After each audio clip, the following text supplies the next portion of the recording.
Okay, let me see how I do this time. Again, this is Jesse. I was doing a video on positive psychology. Um, Maybe I'll be able to recapture it.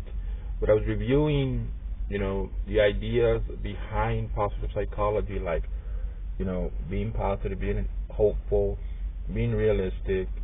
Um, and I started by focusing on realism, because realism doesn't have to be a lamentation.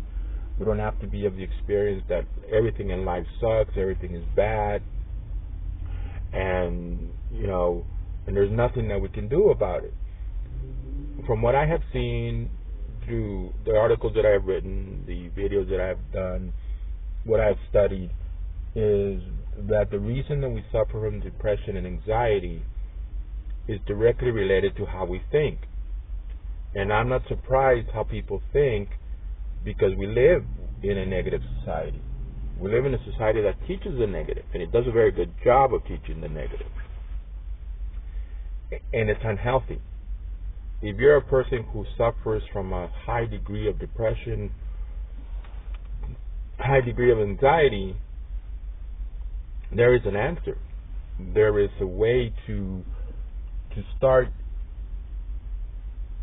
thinking differently, therefore feeling differently, having a different mood, improving your self-esteem, gaining confidence, being able to deal with the challenges of life, and dealing with the challenges of life where you're not engaged in pain and suffering, where your actions don't lead to pain and suffering.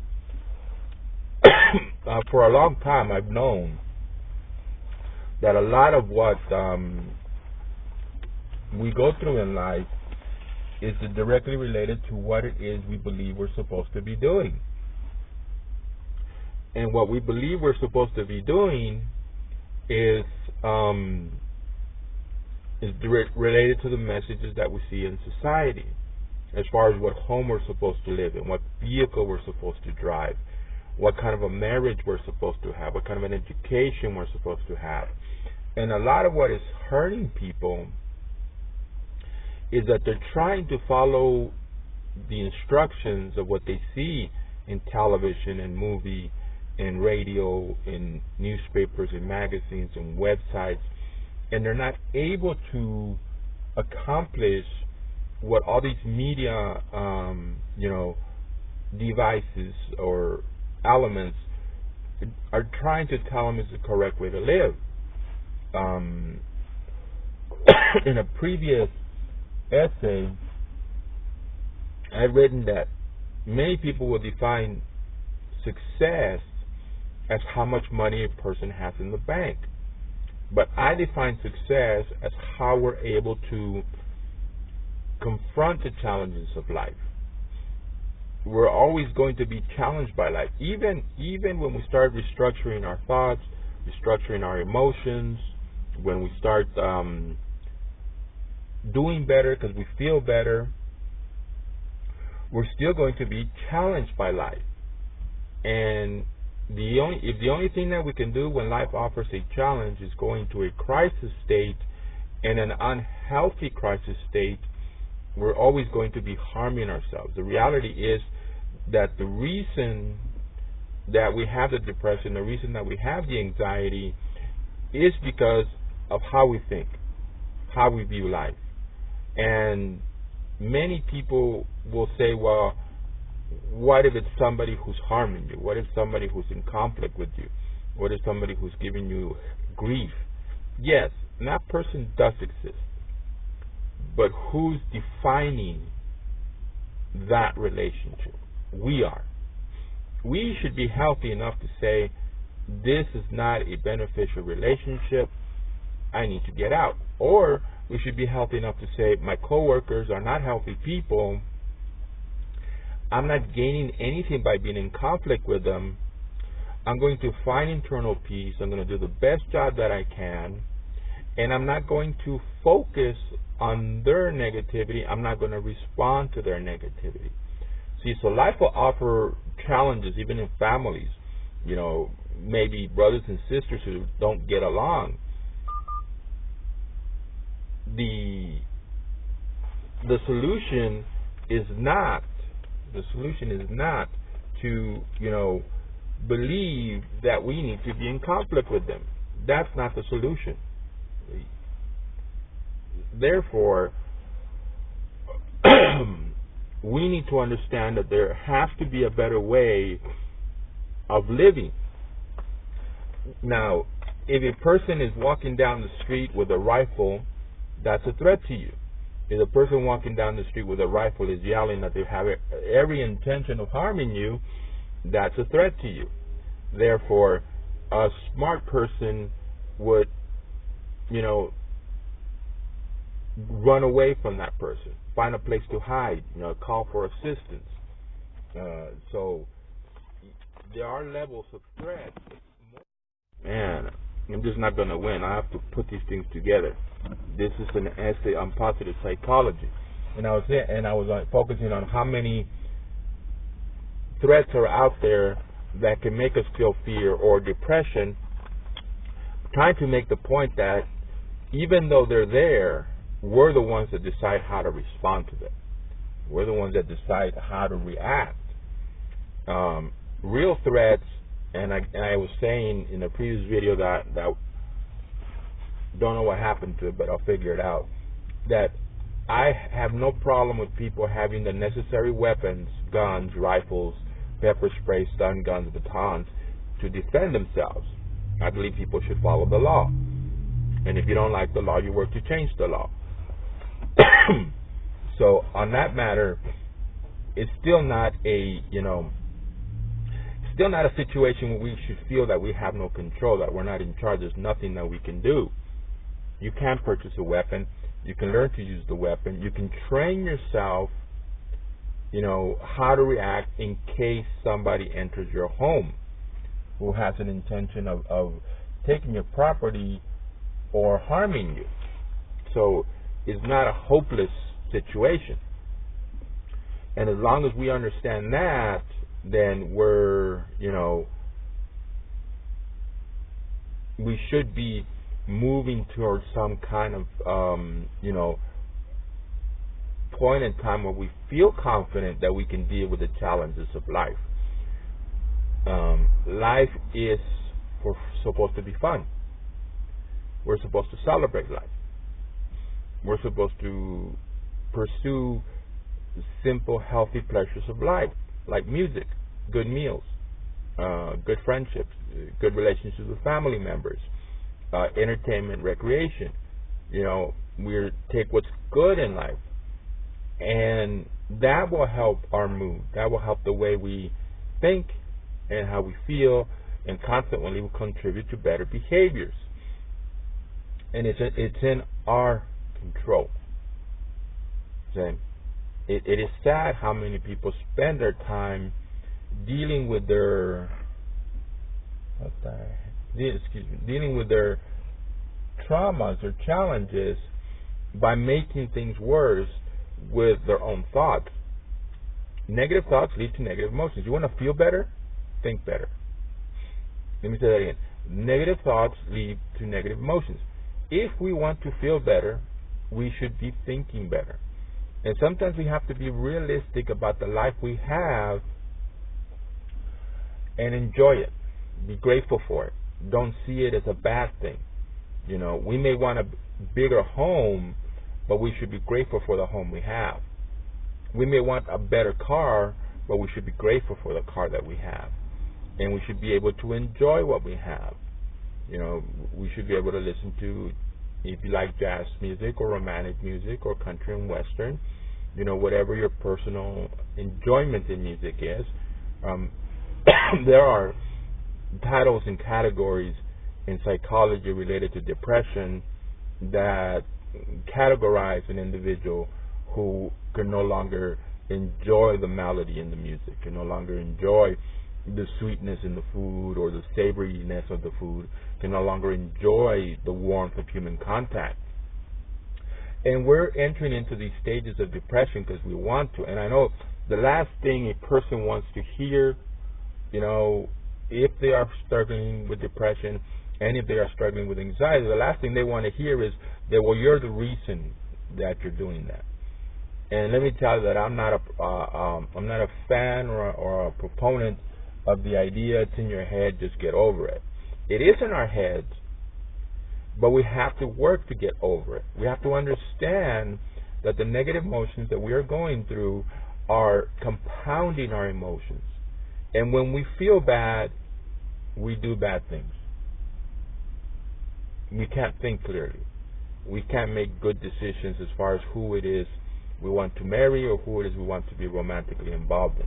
In fact, I have said for many times that the reason that a lot of relationships fail, whether it's marriages or just cohabitation or just boyfriend and girlfriend, the reason that they fail is because people in their weakest moments, when they could not stand the solitude, the loneliness anymore, just went out and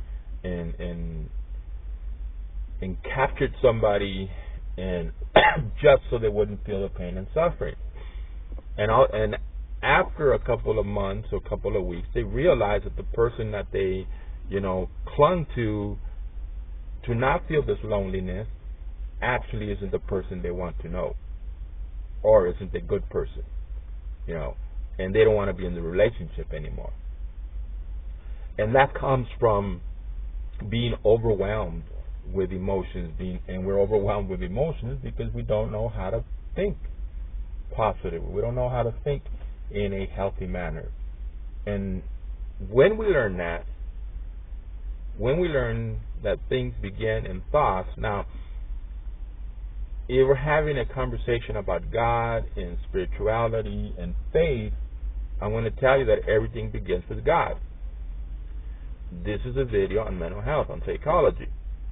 And right after you put your relationship with God in order, you can put your thoughts and emotions and behaviors in order. And you can start feeling better, and you can start enjoying life. And you don't see life as something detrimental, something that's out to get you. And you you work at living a healthy lifestyle. A lot of what is going on in society and politics and chaos and what have you is related to how people feel.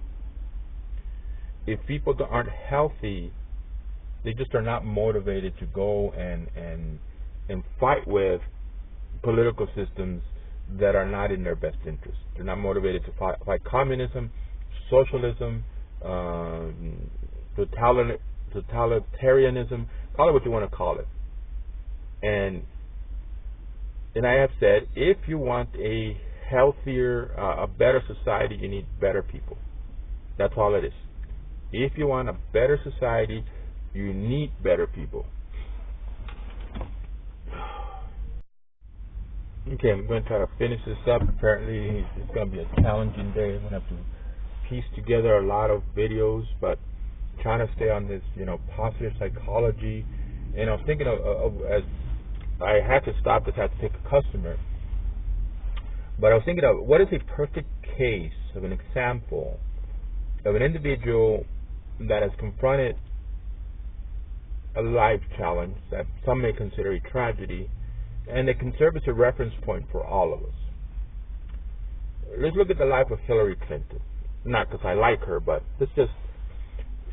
she wanted to be president of the United States of America, and the people rejected her. That's what it comes down to. The people rejected her. And by all intents and purposes, what we can see from in the media, she's not dealing that well with it. One of the first thing is she's not accepting reality, what has actually occurred. So, as a reference point, when we confront a tragedy, it is a helpful strategy that we understand that we have to accept what has occurred. Let's take death, for example. If someone we love, we care about, who's been in our lives, dies, we have to accept that reality. But just like in the case of Hillary Clinton and dealing with a member who has died, we have to accept the reality, but in a healthy way. what would be healthy for Hillary Clinton? What healthy thoughts should Hillary Clinton be having, even though she wanted to be president and she didn't get there, and she will never be president, has to deal with that reality? What is a healthy way to process this challenge? One, accepting reality. Two, recognizing that even though it was something very detrimental to her, she's alive. And when we're alive, we have the capacity to enjoy life. So instead of focusing on not winning, she should be focusing on the fact that she can have fun in life and she can celebrate life. And the ideas in her head that she was robbed, that's an injustice, that she should have been president, need to be replaced with I'm still here, I still have family, I can still enjoy their company, I still have friends, I can still enjoy their company, I can enjoy music, I can enjoy good meals, good literature, I can take vacations. There's so much in life, that there's so much simple, healthy pleasures in life that I can utilize to and continue to enjoy life. Therefore, the admonition is that not to make an event in life, mean all of life. We're all going to confront events, divorces, not getting the job we want, or even getting fired. We're all going to confront life. Life is not fair. There is no justice in life, because everybody's opinion of what is fair and just in life is different. And if we're looking for fairness and justice in life, we're going to be severely disappointed. What we're looking for is our ability to cope with it, to manage it, to not poison our own thoughts with negative thoughts, which lead to negative emotions, which consequently lead to pain and suffering. If we want to be free of depression, if we want to be free of anxiety, then we have to think thoughts that free us from depression and anxiety. That's what, if you want to understand human psychology, some people will tell you human psychology is the study of human behavior. Human psychology is the human experience, the feelings of a person, and the angst, the pain and suffering. What contributing factors lead to all that depression? What contributing factors lead to all that anxiety? And as I stated in the other videos that I'm going to attach to this, a lot of what we're going through is directly related to things that we experienced as children. Freud is right. Adult problems are the result of unresolved childhood issues. If you're a child and your parents spent their time beating you up emotionally, psychologically, by calling you stupid and ugly and an idiot, and you don't know what you're doing, just tearing at your spirit, it's understandable that as an adult you're going to have issues. And a child doesn't know how to process. A child knows what a child is taught. Now, God has built us. The resiliency of children is it's almost magical, but it's not magical. It's spiritual. That's how God has built us. That as we're confronting life, there's this internal source of energy, of goodness, that even though we want to go to the dark side, keeps pushing us towards the good. And a lot of times mental health professionals are surprised that a person who, for lack of a better word, should be a basket case, in reality has learned to cope, and cope in a healthy way, and in a manner that life is not a torturous hell. I keep using the example of the actress Drew Barrymore in an interview where she said that there was a point in time in her life where she considered life a torturous hell. She just didn't want to wake up. She didn't want to confront life because she knew it was going to be bad. And the bad is the pain and suffering. And you can relieve yourself of that pain and suffering if you're willing to think better You're going to think better. You're going to feel better. And if you think and feel better, you're going to do better. You're going to do things you're going to engage in behaviors that are not going to be harming you, like drug addiction, alcoholism, promiscuity.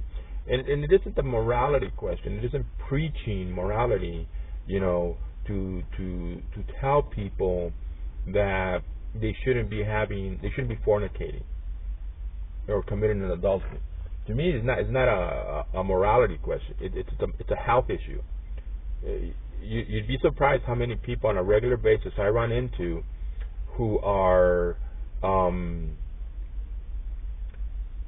having as much sex as they want to have, and who are not, what shall we say, excuse me, I gotta go run an Uber out.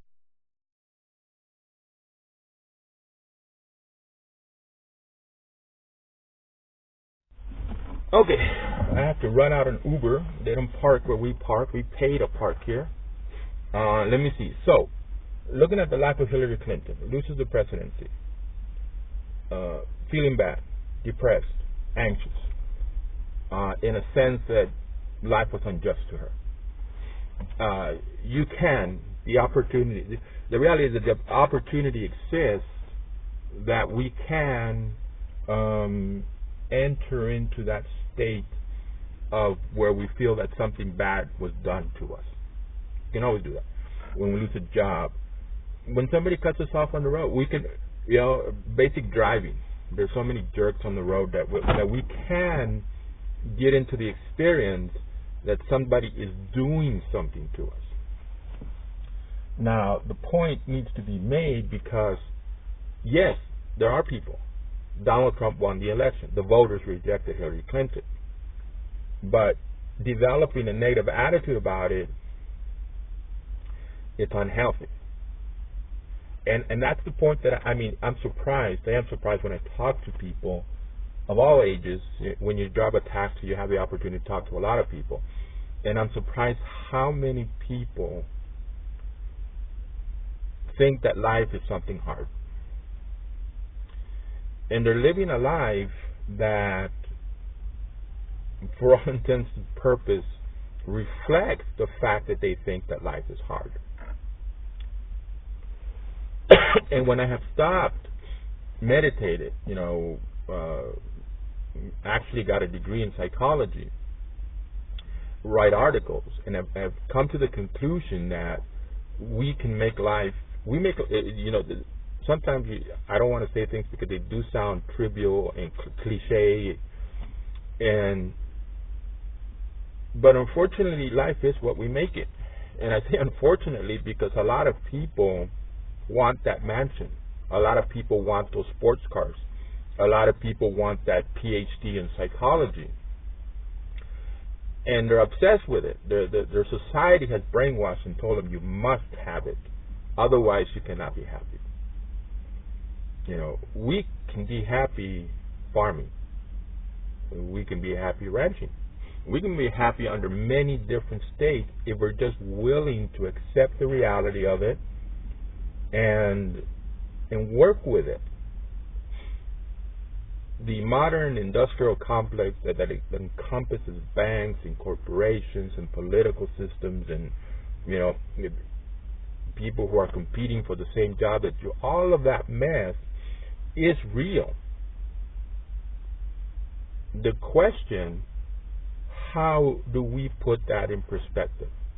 What do we do in order to deal with all the residue, all the toxic poison that comes from this society? If you are not a strong person, this society will tear you up. You'll be looking for sexual experience after sexual experience after sexual experience. You'll be looking for drugs. You'll be looking for alcohol. You'll be looking for meaningless,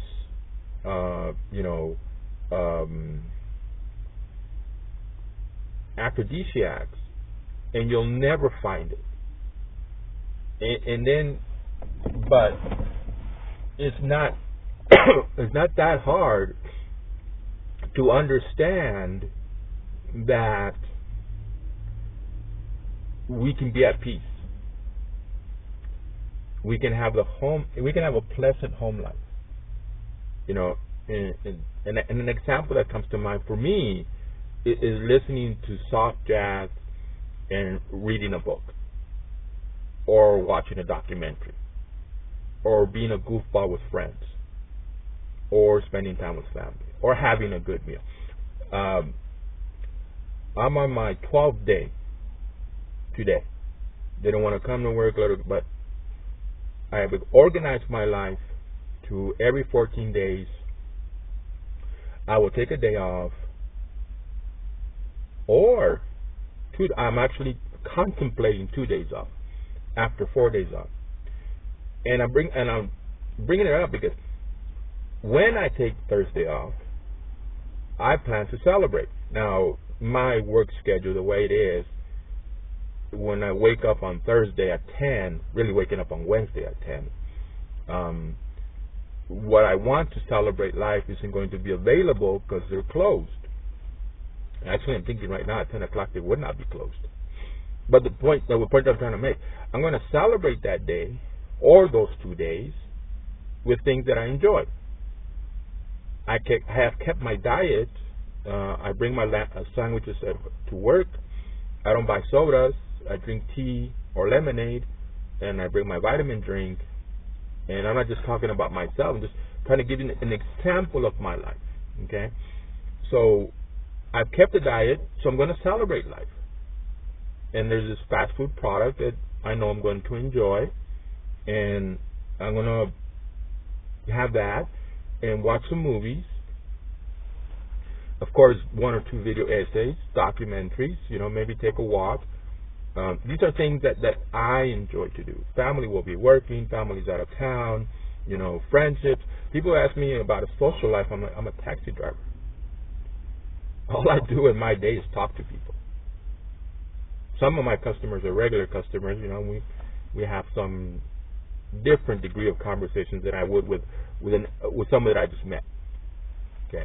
The point being is, because I have been responsible at work, working my 14 days, because I have been responsible in my diet, because I've been keeping my home clean, because I have done these things that are healthy, I'm going to celebrate life with a meal and some media products and some other ways.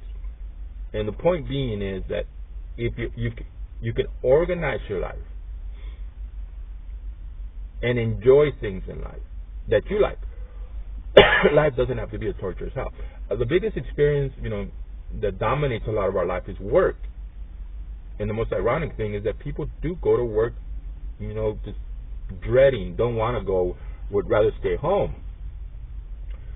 And granted, it's boring, and we'd rather have fun, we'd rather watch movies or whatever the case, or laugh with friends,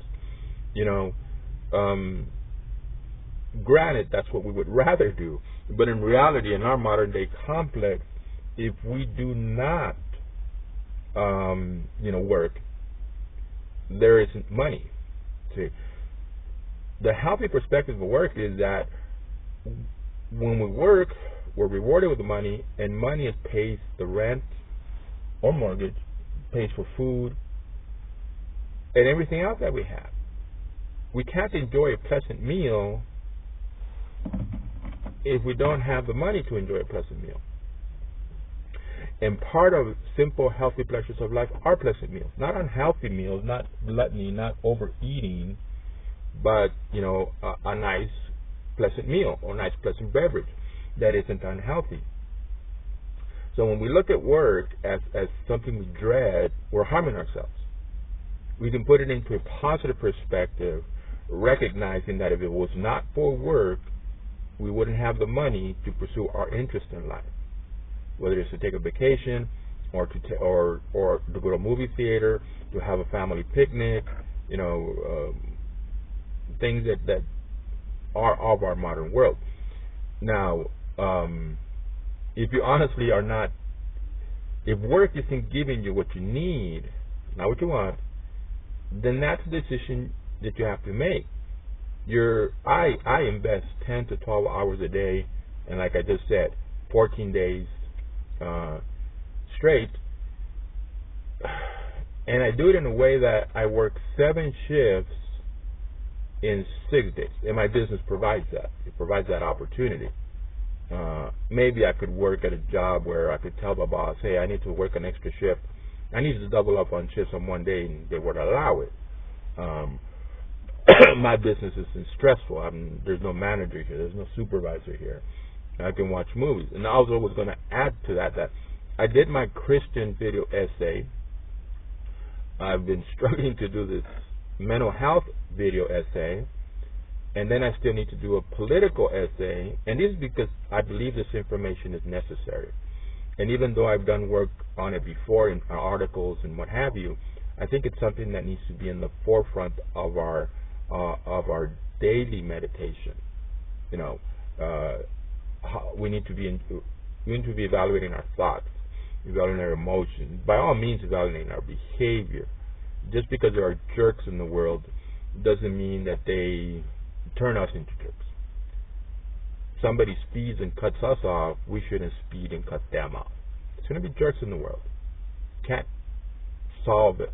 You can't turn everybody into a nice guy. But if you want to be, and that's the point here, the focus of this is pain and suffering, not in a trivial manner. Again, if I sat down with everybody and had a conversation with them, the common, denominator in everybody is pain and suffering. People in their lives are looking for freedom from pain and suffering, and that pain and suffering comes from anxiety and depression. That seems to be the life experience. It doesn't have to be the life experience. Boredom. Boredom leads to pain and suffering. Again, boredom leads to pain and suffering. That's how it is. And if you don't have friends, if you do not have family, if you do not have music, if you don't have good media, I watch a lot of documentaries. I don't think I'm being harmed by them. I have started to notice that a lot of these, television programs, movies. I was watching a movie yesterday, man, and it's like they're doing it deliberately. They're trying to be as vulgar, as sinful as possible. Even though I'm not going to tell you the movie, but even though the movie was chopped up to fit into a format where they could not include the bad words, even after they tried to put it in a format that was acceptable to television, where you could not have vulgarity, it was still bad. I mean, just went out to be absolutely disgusting. And the reason I bring it up is because that poisons us. I've always said, once you form a habit, it's difficult to get rid of that habit. Once you form a drug habit, it's difficult to get rid of a drug habit. Once you form a habit of fornication, promiscuity, it is difficult. Now ask yourself, how do you feel? When I started writing articles, I would use this sentence because I know that people always want to criticize, always want to laugh and ridicule and fight with people. I do not listen to my audience. I don't. Rarely will I respond to a comment. I know this is on YouTube, Twitter, and Facebook. That's what it's supposed to be about, forums and feedback. But the people who comment are rather immature. They don't have the intellectual understanding that I have. And they're children. But one of the things I used to say when I first started writing, I used to say, and it was a response to individuals who were being critical. I used to say, if your philosophy of life is so great, then why is your life not so great? Say, you got to live it. You just can't preach it. You have to live, what you're talking about. And a lot of people will ridicule and criticize, but their lives are not that great. And it is not, again, it's not an admonition. I'm not looking to fight with anybody. I'm not looking to push anybody in the ground and kick them. I'm trying to help people so they'll be able to have lives which are free of pain and suffering. That is a very, sad. It's a tragedy. All the pain and suffering all over the world, for whatever reason, it's a tragedy. And the worst tragedy is that we have the ability to not experience as much tragedy as we are experiencing. And we don't understand that. Simple ideas, common sense ideas, for some odd reason escape us. The world isn't talking about this. I listen to a lot. I listen to a lot of radio, television, no, not that much. Here locally, I mean, stop watching it because it's just garbage. There's no reason for me to watch it. I never watch these programs that they replay. Two Broke Girls, Molly and something. What else is it? I never watched it. And if there's things that I watched that now I understand I should not have watched them. So even though they're on television, they're reruns, I just don't see any reason to keep watching stuff that I personally know are negative and preach the negative and poison or toxic to trying to be positive and hopeful and realistic and to put life in order, put emotions in order, and to live a life according to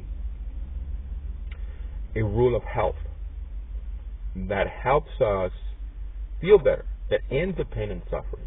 We could solve a lot of divorce, we could solve a lot of child abuse, we could solve a lot of criminal behavior if we've helped people work through their pain and suffering.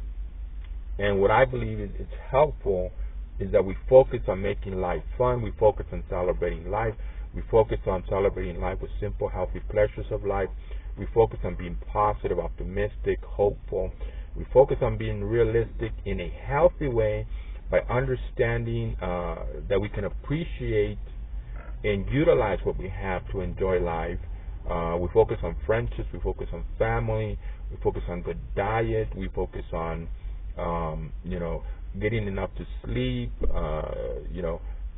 We dedicate ourselves to health, and in that question is security and safety. Definitely a proponent of self-defense, of having the necessary weapons to protect our lives. And it's a choice. It's what we want it to be. And I'm thinking right now is like,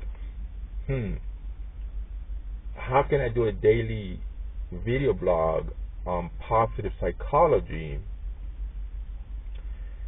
where one video blog defines all the elements and all people have to do is just keep reviewing the same video, and eventually they will learn that depression and anxiety is something we can manage, is something we have control over, it's something we can exercise and get to a point in time in life where things are not that painful for us. It's one of those, it's one of those realities that we do have control over. Maybe politics and how business people behave, we have no control over, but how we feel, we have control over. And if we're willing to dedicate ourselves to a life of health, healthy living, thinking better, thinking positively, being respectful of individuals, looking for that part of us that is kind, looking into us and looking for that part that is polite and respectful, where we recognize that people were created in the image of God, and the only thing that matters is what we think of ourselves. And as long as we're living good lives, we're helping ourselves, criticizing our neighbor is not a healthy thing to do. Fighting with our neighbor is not a healthy thing to do. What is healthy for Hillary Clinton is to accept reality, but to accept it in a healthy and positive manner, to move forward and deal with today. And today can be a day of celebration. Today can be a day of fun. Today can be a day that we enjoy. And it's a choice. If we want it to be a miserable, horrible experience, we have that choice. But the choice of it being a positive experience is also available. And we have to decide what it is we're willing to do and how it is we're willing to do it. Thank you for listening, and I wish you well.